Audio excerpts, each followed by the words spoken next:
అమ్మ ఏమైనా స్వీట్గా చేయొచ్చు కదమ్మా. ఏం చేయాలి నువ్వే చెప్పు. పెసాల పప్పు పాయసం చెయ్యమ్మా. ఓకే శ్రీ. హలో అండి, welcome to Pushpa dream kitchen. విన్నారు కదా మా పెద్దబ్బాయి ఏమడిగాడో. ఈరోజైతే పెసరపప్పు సగ్గుబియ్యంతో పాయసం అయితే చేస్తున్నానండి.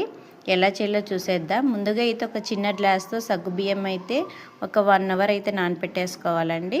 తర్వాత ఒక గ్లాస్తో అయితే పెసరపప్పు వేసుకొని వేయించేసుకోవాలి. డ్రైగా వేయించేసుకోవాలి. ఇలా వేయించేసుకున్న తర్వాత వాటర్ వేసి ఉడికించేసుకోవాలి. కుక్కర్కైనా వేసేసుకోవచ్చు, లేదనుకుంటే ఇక్కడ పక్కనైనా కూడా ఉడికించేసుకోవచ్చు. ఇలా ఉడికిన తర్వాత సగ్గుబియ్యం కూడా వాటర్ వేసి ఉడికించేసుకోవాలి పక్కన. అవి కూడా ఇందులోనే వేసేసి అలా ఉడికిన తర్వాత అందులోనే బెల్లం వేసేసుకోవాలి 1 గ్లాసు.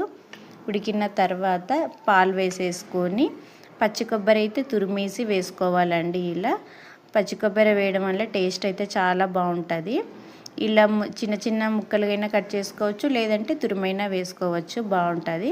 తర్వాత ఇలాచీ వేసేసుకొని ఉడికించేసుకోవడమే. తర్వాత ఇక్కడైతే మనము డ్రై ఫ్రూట్స్ అయితే వేయించేసుకుందామండి. నెయ్యి వేసేసుకొని జీడిపప్పు, బాదం, కిస్మిస్ వేసి వేయించేసి ఇందులో వేసి కలిపేసుకోవడమే. అంతే, పెసరపప్పు సగ్గుబియ్యం రెడీ.